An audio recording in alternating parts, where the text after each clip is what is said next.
Video की starting में हम देखते हैं एक बिल्डिंग को जिसके अंदर डिवीजन 1 के जिसके अंदर काफी सारे डिटेक्टिव होते हैं। उनकी लीडर बताती है कि 5वां कत्ल अभी हो चुका है। तभी उन बाकी डिटेक्टिव में से एक डिटेक्टिव कहता है कि कत्ल करने का सेम तरीका ही है जैसे पहले के 4 कत्ल हुए थे। उनकी बॉस कहती है कि जल्दी से छानबीन शुरू करो। तभी उनकी बॉस एक डिटेक्टिव इसकी नाम के डिटेक्टिव को कहती है तुम घर जाओ और आराम करो। तभी इसकी कहता है क्यों मैम, मैं बिना रुके 2 दिन तक आराम से काम कर सकता हूँ। डिटेक्टिव इसकी अगर तुम्हारे जैसा कोई निकम्मा आदमी हमारे केस में सॉल्व करने में हेल्प करेगा तो हमारा केस बहुत स्लो हो जाएगा। इस बात पर सारे डिटेक्टिव हंसने लगते हैं और उसका मजाक भी उड़ाते हैं। फिर हम कुछ देर बाद का सीन देखते हैं जहाँ पर इसकी अपनी सारी बात एक बुढ़े इंसान को बताता है। तभी वो बुढ़ा कहता है कि तुम्हारे साथ तो सच में बहुत बुरा हुआ। अगर तुम थोड़े अच्छे रिजल्ट लेके नहीं आए तो तुम्हारी नौकरी भी जा सकती है। मुजरिम ने तुम्हें 2 बार बेवकूफ बनाया और भाग निकला। और जब तुम रात को डिटेक्टिव बन के कुछ लोगों से पूछताछ कर रहे थे तो कुछ लोगों ने तुम्हें गलत समझ लिया और तुम्हें देख के पुलिस को भी बुला लिया। तुम सच में बहुत भोले हो और तुम्हारी यही बातें मुझे ज्यादा पसंद आती है, लेकिन इस तरह तुम एक अच्छे डिटेक्टिव नहीं बन पाओगे। तभी इसकी कहता है आपकी बात सुन के ऐसा लग रहा है रोना चाहिए मुझे या हंसना चाहिए। तभी इसकी कहता है कि कातिल बार आजादी से घूम रहा है और मैं यहाँ पर हाथ पे हाथ रख के बैठा हूँ और मैं कुछ भी नहीं कर पा रहा। तभी वो बुढ़ा इंसान कहता है अब तक 5 मर्डर हो चुके हैं, हमें अभी ऐसा कोई भी सबूत नहीं मिला कि हम उसे ढूंढ सके। शायद मैं किसी को जानता हूँ जो तुम्हारी मदद कर सकता है उसे ढूंढने में। इसकी उसके बुढ़े इंसान के कहने पर वहाँ पर उससे मिलने के लिए जाता है और इसकी की उसके पास फोटो भी होती है। वो याद करता है उस बुढ़े इंसान ने उससे पहले क्या कहा था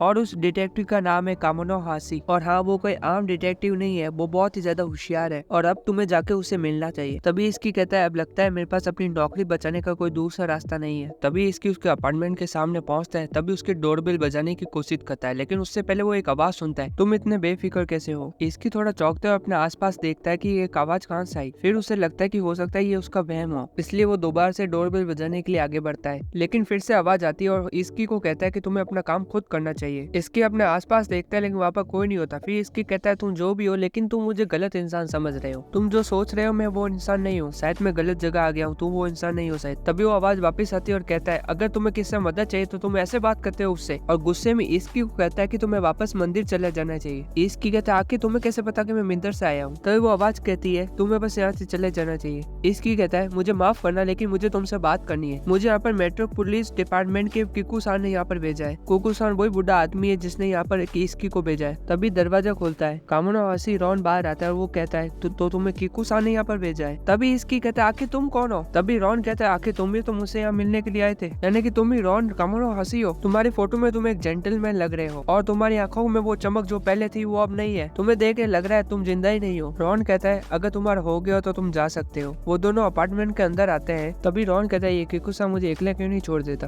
तभी इसकी कहता है आप किकू सान को कैसे जानते हो। तभी इसकी का पैर एक बिल्ली के ऊपर पड़ने वाला था। इसकी कहता है क्या ये बिल्ली मर चुकी है। तभी रॉन कह रही है वो सो रही है और मैं भी देखता हूँ क्या ये बिल्ली आके ऐसे कैसे सो रही है। तभी रॉन बताता है कि किकू सान का बेटा और वो एक ही स्कूल में जाते थे। किकू सान को लगता है कि मैं पूरा दिन उदासी से बैठा हुआ रहता हूँ, लेकिन वो गलत नहीं है। तभी रॉन जमीन पे लेट जाता है। तभी इसकी नोटिस करता है कि पूरे फर्श में गिद्दे लगे हैं। तभी रॉन कहता है मैं इसे आलस मिटाने का तरीका समझता हूँ, ये गिद्दे मेरे अकेलेपन और मेरी उदासी को समझता है। तभी इसकी कहता है ये जगह इतनी खाली क्यों है। तभी हम देखते हैं कि रॉन के घर में ना टीवी होती है ना एसी होती है, कुछ भी नहीं होता, बिल्कुल खाली रूम होता है एकदम फ्रेश। ऐसा इसलिए क्योंकि रॉन ने अपनी बाहरी दुनिया से कनेक्शन पूरी तरह तोड़ दिया है। ऐसा इसलिए क्योंकि रॉन बहुत उदास है। तभी इसके अपने मन में सोचता है ये लड़का किसी काम का नहीं, एकदम आलसी है। इसलिए रॉन कहता है अब तुम्हें यहाँ से चले जाना चाहिए और किकू सान को मेरा हाय हेलो कहना। इसकी कहता है कि मैं यहाँ से नहीं जा सकता, मुझे तुम्हारी मदद की जरूरत है। रॉन बीच में उसे रोकते हुए कहता है नहीं। रॉन बताता है कि तुम पहले इंसान नहीं हो जो यहाँ पर मुझसे मदद मांगने के लिए आया है। किकू सान ने इससे पहले भी काफी डिटेक्टिव को यहाँ पर भेजा था, लेकिन रॉन ने उन्हें एक पैक दारू पिला के यहाँ से भगा दिया। इससे पता चलता है कि किकू सान मुझे वापस डिटेक्टिव बनाना चाहते हैं, लेकिन मैं डिटेक्टिव अब नहीं रहा। इसकी कहता है क्या अब तुम डिटेक्टिव नहीं रहे। लेकिन रॉन कहता है लगता है उन्होंने तुम्हें कुछ भी नहीं बताया। तभी इसकी कहता है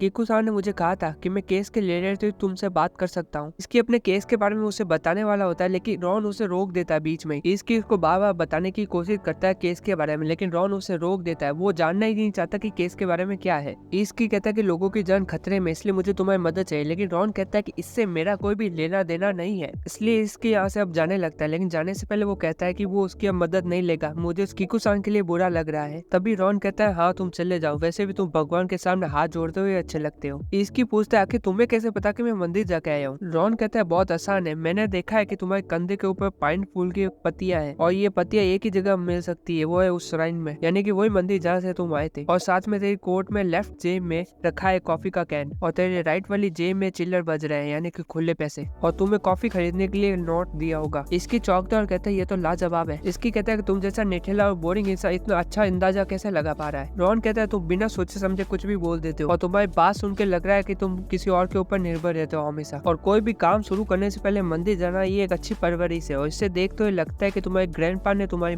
परवरिश की होगी। ये सुनने के बाद इसकी का तोते उठ जाते हैं, इसलिए रॉन को पता चल जाता है कि वो एकदम सही करेक्ट कह रहा है, और तुम्हें देख के लगता है कि तुम्हें डर है कि तुम इन्वेस्टिगेशन डिवीजन 1 से निकाले जाओगे, इसलिए तुम यहाँ पर मुझसे मदद मांगने के लिए आए हो। तुमने बिल्कुल सही अंदाजा लगाया, इसकी कहता है। इसकी अपने मन में सोचता है किकुसान ने बिल्कुल सही कहा था, ये बहुत होशियार है और ये मेरी मदद कर सकता है उस मुजरिम को पकड़ने के लिए। रॉन कहता है इसकी को तुम एक नंबर के बेवकूफ हो और अब तुम्हें यहाँ से चले जाना चाहिए, मैं तुम्हारी कोई भी मदद नहीं करने वाला। रॉन अपने कान ढक लेता है ताकि वो इसकी के केस के बारे में ना सुन पाए। इसकी जबरदस्ती उसे अपने केस के बारे में बताने की कोशिश करता है, लेकिन वो सुनना ही नहीं चाहता। तभी उसको कॉल आता है अपने बॉस का, लेकिन जैसे ही वो कॉल उठाने वाला होता है रॉन चटपटाने लगता है, जैसे मोबाइल दूर जाके गिरता है, जिससे मोबाइल स्पीकर पर कॉल उठता है। तभी इसकी की बॉस बताती कि शिबुया के कजाहारा पार्क में एक और बॉडी मिली है, और उसकी बॉस कहती कि इसकी वहाँ पर जाके इन्वेस्टिगेशन करे, क्योंकि इसकी वहाँ पर बहुत पास में ही होता है, यानी कि उसी एरिया में आसपास। रॉन को कुछ अजीब सा होने लगता है और वो कहता है इसलिए मैं केस के बारे में नहीं सुनना चाहता, मैं अगर केस के बारे में सुन लेता हूँ तो मैं उसे सॉल्व करने से अपने आप को रोक नहीं सकता। फिर रॉन डिटेक्टिव नहीं बनना चाहता, इसलिए वो हर केस से दूर रहता है। रॉन डिटेक्टिव बनना चाहता है, लेकिन किसी कारण से वो डिटेक्टिव की जॉब छोड़ना चाहता है, मतलब वो दूर रहना चाहता है हर केस से। इसकी वजह क्या है वो हमें अभी नहीं बताया गया है। रॉन कहता है कि केस को सॉल्व करना और मुजरिम को पकड़ना यही उसकी जिंदगी जीने का एक तरीका है, लेकिन जब वो किसी केस के बारे में रॉन सुनता है तो वो अपने आप को काबू में नहीं रख सकता, इसलिए वो अपने आप को दूर रखना चाहता है हर केस से। रॉन कहता है कि डिटेक्टिव बनने के लिए उसके अंदर एक चीज की कमी है, रॉन अपने आप को कंट्रोल नहीं रख सकता, इसलिए वो इसकी को यहाँ से जाने के लिए कहता है, और वो कहता है कि वो नींद की गोली खा के 3 दिनों के लिए सो जाएगा। इसकी कहता है कि उसे उसकी मदद चाहिए, वो अपने साथ उसको लेके जाएगा। इसकी कहता है कि लोग मर रहे हैं और वो लोगों की मदद करना चाहता है, और वो कातिल अभी भी बाहर आजादी से घूम रहा है, इसलिए वो उसे पकड़ना चाहता है किसी भी हालत में। इसलिए वो रॉन को कहता है कि प्लीज तुम मेरी मदद करो, अगर कुछ भी गड़बड़ हुई तो मैं तुम्हें संभाल लूंगा। और अब रॉन भी मान चुका है उसकी मदद करने के लिए। सीन शिफ्ट के साथ हम कजाहारा पार्क को देखते हैं, जहाँ पुलिस ने हर जगह नाकाबंदी कर रखी है। फिर रॉन और इसकी वहाँ पर दौड़ते हुए आते हैं। इसकी हाफरा होता है, रॉन को कहता है क्या तुम नहीं थके? इसकी कहता है मुझे लगा कि तुम बीमार रहते हो, इसलिए तुम डिटेक्टिव का काम नहीं करना चाहते। तभी रॉन कहता है ये क्या पकड़ रहे हो?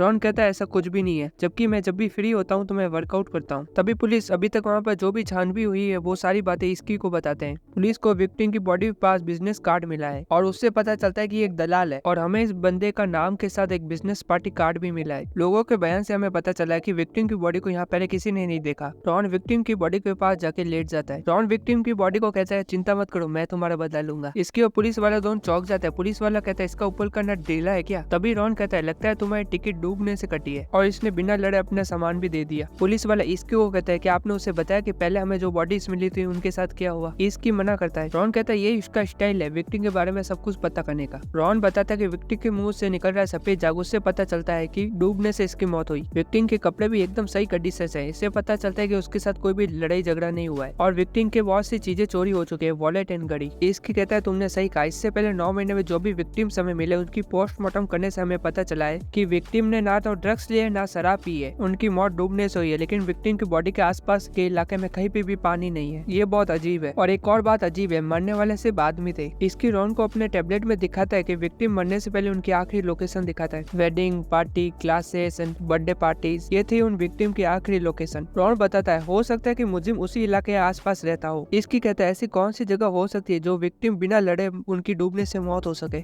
रॉन कहता है मैं जानता हूँ ऐसी एक जगह जहाँ ऐसा हो सकता है। रॉन खुश होता है क्योंकि वो आज भी पहले जैसे ही केस को सॉल्व कर रहा है, और विक्टिम की बॉडी को कहता है अब तुम चिंता मत करो, मैं सब संभाल लूंगा। इसकी और पुलिस दोनों हैरान होते हैं और कहते हैं तुम ऐसा मत करो विक्टिम की बॉडी के साथ। रॉन कहता है अगर तुम विक्टिम की बॉडी के साथ अच्छे से पेश आओ तो वो तुम्हें बहुत कुछ बताती है, और यही मेरा स्टाइल है। रॉन कहता है चलो इसकी चलते हैं मुजरिम को पकड़ने के लिए। इसकी कहते हैं क्या तुम्हें पता है मुजरिम कहाँ पर है? पुलिस इस केस में 9 महीनों से काम कर रही है लेकिन तब भी उन्हें पता नहीं चला कि वो कहाँ पर है, और तुम कह रहे हो कि तुमने सिर्फ 5 मिनट में ये केस सॉल्व कर लिया। रॉन कहता है तुम्हारे पास पैसे हो तो अच्छा है, हमें जरूरत पड़ेगी, और हाँ मैंने मुजरिम को ढूंढ लिया है तो चलो। रॉन इसकी को एक कपड़ों की शॉप पे लेके जाता है जहाँ इसकी का पूरा लुक ही चेंज कर देता है। रॉन कहता है अब लग रहा है ना गवर्नमेंट और अमीर ज्यादा। इसकी कहता है कि आखिर मुझे ऐसे कपड़े क्यों पहनने पड़ रहे हैं? रॉन कहता है ये जरूरी है ताकि तुम इन्वेस्टिगेशन कर सको अंडर कवर। रॉन इसको कहता है अब तुम्हें जोबड़े जैसे बालों का कुछ करना होगा। इसकी चिढ़ता और रॉन को कहता है पहले तुम अपने झाड़ू जैसे बालों को देखो। वो दोनों इतना ज्यादा शॉप में शोर कर रहे होते हैं कि बाकी लोगों का ध्यान भी उनके ऊपर ही आता है। रॉन इसकी को अपने साथ एक हेयर शॉप में लेके जाता है। इसकी कहता है मैं बिना 2 दिनों से सोए काम कर रहा हूँ लगातार और पता नहीं क्यों मुझे कभी भी नींद आ सकती। रॉन उसका मजाक उड़ाते हुए कहता है कि तुम्हारा जैसा बेवकूफ बिना सोए 2 दिनों तक काम कर रहा है। इसकी कहता है पता नहीं क्यों लेकिन इसकी बात मान के मुझे बहुत बुरी फीलिंग आ रही है। इसके अंदर जाता है शॉप के अंदर ओनली। इसके अंदर जाकर शॉपकीपर को कहता है कि मुझे अपने बाल कटवाना है लेकिन उससे पहले मैं अपने बाल धुलवाना चाहता हूँ। और रॉन बाहर फुटपाथ पर अपना जूस पी रहा होता है और कहता है यहाँ फुटपाथ में बाहर पीने का मजा ही अलग है। 2 लड़के वहाँ से गुजर रही होते हैं, कहते हैं ये बेवकूफ जमीन पे क्यों सो रहा है। दूसरी ओर शॉपकीपर इसकी को कहता है कि हम पहले आपके बाल धो देते थे। इसके अपना बेसिन में मुंह रखता है। तभी शॉपकीपर इसकी को पुकारता है। वो देखता है कि इसकी जवाब नहीं दे रहा। तभी हम उसकी इविल स्माइल देखते हैं। तभी वो बेसमेंट में पानी छोड़ देता है। तभी अंदर रॉन आता है और कहता है तुम पकड़े गए मिस्टर चश्मिश किलर। किलर चौंकता है और कहता है आखिर तुम अंदर कैसे आए? रॉन बताता है कि उसने चुपके से दरवाजे का लॉक तोड़ के अंदर आ गया। तभी इसकी भी अपनी बेसमेंट से अपना मुंह बाहर निकालता है। किलर चौंकता है और कहता है आखिर कैसे? किलर को लगा कि इसकी मर चुका है। इसकी कहता है मैंने अपनी सांसें रोक रखी थी ताकि तुम मेरे बाल धो सको, इसलिए मैंने जवाब नहीं दिया। लेकिन यहाँ पर हो क्या रहा है? तभी रॉन कहता है अभी तुम्हारे ऊपर का टिकट करने वाला था और ये तरीका से भी ये चश्मिश ही जानता है। रॉन कहता है मैंने बहुत सोचा कि ऐसा कौन सा तरीका हो सकता है जिससे विक्टिम्स बिना नशे में और बिना लड़ाई किए डूब के मर सकते हैं, और वो तरीका है उस बाल धोने वाले बेसमेंट में। किलर उस बेसमेंट में ड्राई आइस का यूज करता है। जैसे किलर विक्टिम की गर्म पानी से बाल धोता है, जिससे ड्राई आइस गर्म पानी के संपर्क में आते अपना काम शुरू कर देता है, जिससे ऑक्सीजन कम हो जाती है, और जिससे हम ड्राई आइस की ऑक्सीजन हम अपने अंदर खींचते हैं तो हम उससे बेहोश हो जाते हैं, और कब बेहोश हो जाते हैं वो पता भी नहीं चलता। और बेहोश होने के लिए रेडिएशन 10% से भी कम ऑक्सीजन चाहिए होती है बेहोश होने के लिए। पर फिर भी इसकी पूछता है रॉन से कि तुम्हें कैसे पता कि यही किलर है? रॉन जवाब देता है बहुत आसान है, मरने वाले विक्टिम सारे आदमी थे और वो हर कोई कहीं ना कहीं इवेंट पर जाने वाले थे और हर एक विक्टिम के बड़े बाल थे, इसलिए वो अच्छा दिखना चाहते थे, इसलिए वो बाल कटाने के लिए शॉप पर गए थे। किलर मरने वाले विक्टिम के बारे में पहले से ही जानता था और हमेशा अमीर लोगों को भी टारगेट करता था। साथ ही उसने बाल की दुकान ऐसी जगह खोली जहाँ उस पर कोई भी शक न करे और जहाँ उसे आसानी से ड्राई आइस भी मिल सके। इसलिए रॉन ने अमीरों वाला लुक दिया है इसकी को, ताकि वो रंगे हाथ किलर को पकड़ सके इसकी को मारते हुए। और ये सारा प्लान था रॉन का। लेकिन किलर कहता है कि तुम्हारे पास ऐसा कोई भी सबूत नहीं है जिससे तुम मुझे पकड़ सको। रॉन बताता है कि अब तक उनके बीच जो भी बात हुई वो उसने इसकी के मोबाइल में रिकॉर्डिंग कर ली। किलर की अब फट जाती है और वो भागता है छत की ओर। किलर छत पे पहुंचता है, उसे पता चलता है कि आगे जाने का रास्ता बंद है। रॉन और इसकी भी उसका पीछा करते हुए छत तक आ जाते हैं। इसकी कहता है अब तुम यहाँ से नहीं भाग पाओगे। इसकी कहता है आखिर तुमने ऐसा क्यों किया, उन लोगों की जान क्यों ली? किलर कहता है क्या